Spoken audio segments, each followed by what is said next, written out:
Ouais, j'ai hacké la chaîne de Manu et voilà, voilà, je m'incruste, je me tape une grosse incruste sur sa chaîne à Manu. Voilà. D'ailleurs, j'en profite pour piquer sa punchline. Salut les geeks lumineux.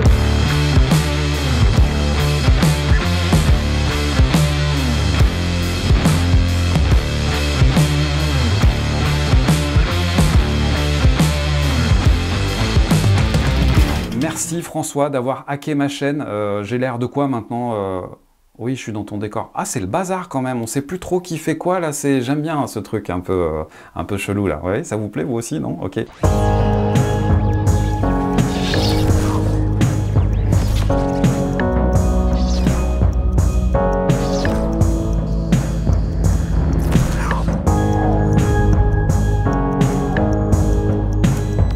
Si mes calculs sont exacts, vous avez déjà regardé la première vidéo avec François. Si ce n'est pas déjà fait, je vous invite bien entendu à aller la voir. Il y a un lien dans la description. Ce qu'il faut savoir, c'est que l'Alpha 7S est sorti il y a 5 ans. Quand on parle de ce genre de boîtier, on a l'habitude d'avoir des renouvellements de produits chez tous les constructeurs d'une fréquence de tous les 2 ans, on va dire. Voilà. Donc ça fait, on va dire 3 ans que tous les ans, on attend l'annonce de cet Alpha 7S III, à tel point que j'ai même annoncé il n'y a pas très longtemps que si ça se trouve, il verrait jamais le jour. Il est bel et bien arrivé et c'est quelque chose qui... voilà, ça fait plaisir. Le boîtier que j'ai testé, il est absolument pas finalisé, c'est un modèle de pré-série et c'est un modèle pleinement fonctionnel mais qui peut encore avoir quelques petits bugs. Les constructeurs nous demandent de bien préciser que certainement avant la sortie en magasin, il va se passer encore des petites updates au niveau du firmware pour améliorer encore tout ça. Donc tout ce que je vais vous dire maintenant est bien entendu à mettre entre guillemets. La deuxième vidéo que je vous propose sur cet Alpha 7S III est une vidéo où je vais être un petit peu plus dans le détail, dans le ressenti des fonctionnalités et où je vais vous présenter un petit film que j'ai tourné avec la délicieuse Elina qui est une amie qui est absolument pas comédienne, absolument pas modèle machin, mais voilà, on s'est bien amusé. J'ai enregistré pendant le confinement un titre, voilà, j'ai fait une reprise de Claude Nougaro.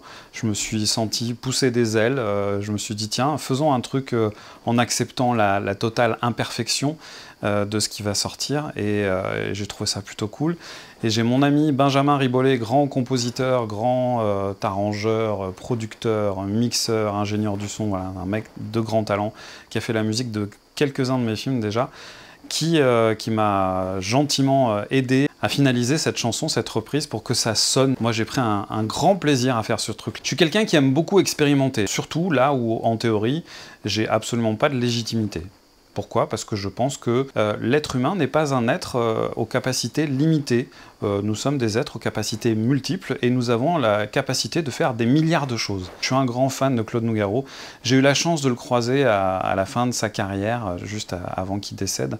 J'avais fait une captation d'un concert de lui au Paléo Festival à Nyon avec Séquence SDP, qui est une société avec laquelle j'ai beaucoup travaillé il y a fort longtemps. Ça s'appelle le jazz et la Java. Et je vous emmène tout de suite découvrir les images que j'ai tournées avec la délicieuse Elina. On s'est beaucoup amusé, c'était le temps d'une soirée à Montpellier, histoire de tester un petit peu les capacités de cet Alpha 7S III.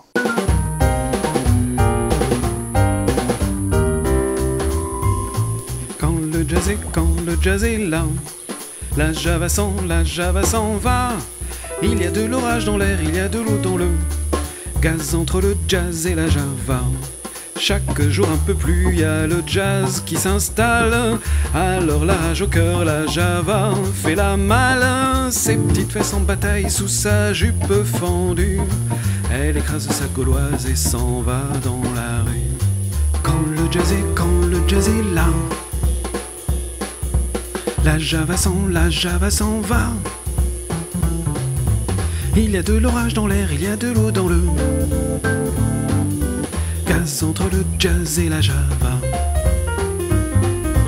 Quand j'écoute PA, un solo de batterie, v'là la Java qui râle au nom de la patrie.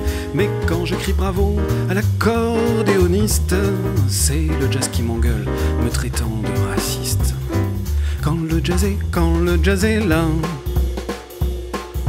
la Java s'en va. Il y a de l'orage dans l'air, il y a de l'eau dans le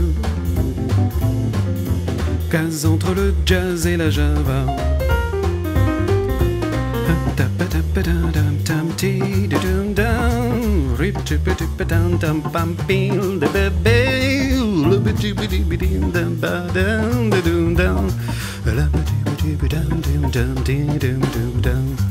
Quand le jazz est là,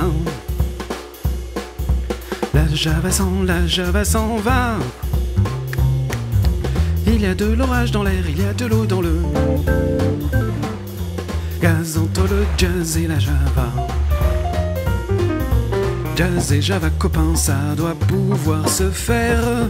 Pour qu'il en soit ainsi, tiens, je partage en frères. Je donne au jazz mes pieds pour marquer son tempo. Et je donne à la java mes mains pour le bas de son dos. Et je donne à la java mes mains pour le bas de son dos. Oh, j'en ai vu une troisième. Vas-y, reviens. Ah ouais, elle est passée au-dessus du club là, elle était énorme. J'ai énormément pris de plaisir à travailler avec cette Alpha 7S III. Je ne sais pas ce que vous pensez des images, mais franchement, voilà, pour tout vous dire, j'ai été jusqu'à 100 000 ISO. Ça bruite, mais il y a un joli truc et franchement, le bruit est vraiment très contenu par rapport à la génération précédente. Je pense que ça sera nécessaire de passer par du denoising. On ne va pas non plus commencer à imaginer que cette caméra est capable de filmer à 400 000 ISO sans aucun bruit. Mais le but du jeu, c'est d'avoir une image qui soit exploitable et qui soit montrable à cette sensibilité. C'est clair que passer 25 000 ISO, j'ai envie de dire, il y a forcément une montée de bruit qui est assez importante. Jusqu'à 25 000 ISO, je pense que c'est possible de corriger ça avec un petit coup de nid vidéo. En tous les cas, je ne me suis pas amusé à le faire moi, pour ce premier extrait parce que je voulais vous montrer le bruit brut. J'ai retravaillé la colorimétrie directement avec Film Convert. Je m'amuse beaucoup avec ce plugin à aller travailler sur des simulations de pellicules. C'est vraiment un plugin que je vous recommande. Je suis vraiment très satisfait du résultat. Voilà. Le truc qui est vraiment top, c'est le 4K, 120 fps, 10 bits 422 en interne. Voilà, ça c'est vraiment génial. Là, j'ai plutôt fait du 100 images par seconde. J'ai fait quelques plans à 120. C'est impressionnant de se dire que voilà, sur du 4K full frame comme ça, il y a quand même un vrai truc pour ceux qui sont amoureux du ralenti. Et c'est un peu à la mode en ce moment, depuis quelques années maintenant. C'est vraiment l'occasion de se faire plaisir que d'aller sur ce type de solution. J'ai été très séduit par ce nouveau grip, cette nouvelle prise en main. C'est un form factor qui est hérité du dernier Alpha 7R 4, qui est vraiment un monstre en photo avec plus de 60 millions de pixels, que j'ai malheureusement pas pu tester. Oui, je peux pas tout tester. Il y a un moment aussi où... J'apprécie énormément, comme vous avez pu le voir dans la vidéo, la première vidéo que j'ai fait avec François, le fait que alléluia, on a enfin un bosselage et un grip qui permet de ne pas avoir le petit doigt qui se balade en dessous. Ça, en termes d'ergonomie, c'est un vrai plus. Je ne vais pas revenir là-dessus, mais c'est évident pour moi que le fait d'avoir enfin cédé à la tentation de pouvoir mettre un écran comme ça rotatif, un flip screen comme on dit, pour moi c'est un vrai bonheur parce que j'ai l'habitude de travailler avec ça et que quand c'est plus là, c'est un blocage pour moi, ça me freine complètement. Ce n'est pas Panasonic qui m'a fait aimer ce système de flip screen, c'est bel et bien Sony. Ça s'appelle la PC1, c'était ma première caméra mini DV à moi que j'aimais très fort et que j'aime toujours très fort. Bon, elle marche encore en plus, voilà. Mais vous voyez, il y avait déjà ce truc-là. Alors c'était voilà, un form factor, j'aimais bien ce form factor, moi j'aimais bien. Bon, c'est un peu poussiéreux et c'est un peu collé, mais franchement, j'ai fait des films pour la télévision avec ce bazar-là. J'adore ce petit joujou. Et ça, je vous parle quand même, je crois que ce modèle-là a dû sortir en 99, je sais plus. Enfin bref, ça a plus de 20 ans. Depuis 2009, je travaille avec des Lumix G, GH en particulier. Ça, c'est le GH1. Et c'est déjà en 2009, il y avait ce système d'écran qui était déjà très volumineux vous voyez, par rapport à la globalité de la taille du boîtier. C'est vraiment un grand écran. Et pour moi, c'est un vrai bonheur de pouvoir faire ça, de pouvoir faire comme ça, de pouvoir filmer ou photographier sur le côté, de pouvoir éventuellement faire du vlog et du facecam comme ça. Voilà, ce petit boîtier, c'est quelque chose qui a vraiment changé ma vie. Sony a vraiment décidé de mettre le paquet sur la qualité d'image, mais aussi sur l'ergonomie. Il y a énormément de choses qui ont changé. Vous l'avez déjà vu et je ne vais pas revenir dans les détails là-dessus parce que je ferai certainement d'autres vidéos. Là, c'est une prise en main, c'est encore un modèle de pré-série, donc je rentrerai dans les détails un peu plus tard. Mais outre ce flip screen, outre ce bosselage et ce grip, cette qualité perçue globale que je trouve vraiment très très bonne, que je trouve supérieure à ce que j'ai eu l'habitude de toucher, de sentir de chez Sony. Le dernier boîtier Sony que j'avais acheté, moi, c'était l'Alpha 7R2. Je trouve qu'il vieillit très mal. L'historique de Sony avec cette gamme d'hybrides Alpha, ça date de 2013, ça fait 7 ans. J'avais fait une première vidéo sur l'Alpha 7 première génération, l'Alpha 7R première génération, qui est sur ma chaîne YouTube, que vous pouvez aller regarder. Ce qui est cool, c'est que je l'ai regardé moi un petit peu et que je me suis dit, ah quand même, il y a du progrès. Voilà. La première grosse claque qu'on a vraiment, c'est cette histoire de viseur. Là, vous avez vu dans ma première vidéo, prise en main, réaction, et même la réaction de François, que je salue au passage, il y a vraiment un truc incroyable qui se passe au niveau de la visée. Et je fais partie de ces gens qui préfèrent travailler au viseur. Je trouve qu'on a une meilleure immersion, on est plus en contact réellement avec ce qu'on filme quand on travaille au viseur que quand on travaille avec l'écran. L'écran, il est pratique, et j'en ai besoin, mais 80% du temps, si j'ai pas besoin de filmer au ras du sol, si je peux avoir mon boîtier comme ça, je préfère travailler au viseur. Et là, franchement, Sony, c'est la grosse claque. Les choses qui sont intéressantes aussi quand on n'a que 12 millions de pixels, et là Sony a encore rajouté une couche de technologie par rapport au traitement du signal pour pouvoir avoir la meilleure qualité possible, c'est sur l'aspect rolling shutter. Là, vraiment, ça fait longtemps que j'attends ça sur un CMOS qui est rolling shutter, qui n'est pas global shutter. Et là, franchement, ils annoncent des performances, encore une fois, c'est des chiffres qui sont issus du marketing, 3 fois supérieurs à ce qu'ils faisaient sur la génération précédente. Et juste là, mon ressenti de faire les tests de mouvement rapide, il y a quasiment plus de jello effect, et ça c'est un vrai plus. Le rolling shutter, c'est pas uniquement quand on fait des panoramiques rapides, c'est la capture du mouvement elle-même qui peut être parfois vraiment un peu chelou. Un panoramique très lent, il y a quelques boîtiers par exemple qui ont du mal vraiment à gérer un panoramique très très lent. Vous allez voir des fois des saccades. On ne parle pas assez de ce truc-là, c'est vraiment quelque chose qui pour moi a une vraie importance. Je ne suis pas un maniaque du rolling shutter, mais c'est important de le souligner. En ce qui concerne la stabilisation, Sony annonce des stabilisations uniquement sur le capteur de 5,5 stop. Ils sont assez honnêtes puisque je les trouve un tout petit peu moins bons que la concurrence par rapport à ça. C'est déjà mieux que ce qu'ils faisaient avant, mais c'est encore en deçà de ce qu'on peut trouver sur des S1, S1H, sur la stabilisation de Nikon, et je parle même pas des plus petits capteurs genre GH5 ou les Olympus. Alors qu'est-ce que j'en pense de ce Alpha 7S III? J'en pense que pour l'instant je le trouve vraiment très chouette, c'est très très bon, c'est une évolution qui est absolument notable. J'ai quelques petits bémols par rapport au discours marketing, par rapport à mes tests. Je vais vous dire un petit peu ce que je trouve bien, ce que je trouve moins bien. Il se trouve que en basse lumière, j'ai pas été aussi bluffé que ce qu'ils prétendent. C'est mieux, c'est clair qu'il y a un mieux. C'est assez important. Le saut qualitatif, il est vraiment important. Mais moi, mon élément de comparaison, c'est le boîtier avec lequel je suis en train de filmer. Ça fait 1 an que je travaille avec ce S1H de chez Panasonic, et j'avoue que j'ai pas la sensation qu'on soit vraiment au-dessus. Pourtant, il y a 24 millions de pixels, pourtant, c'est pas la même technologie, pourtant, c'est sorti il y a 1 an, et ainsi de suite. C'est un boîtier qui semble beaucoup plus pro, beaucoup mieux fini, beaucoup plus robuste, qui inspire confiance. Ça, c'est vraiment un truc qui est cool pour moi.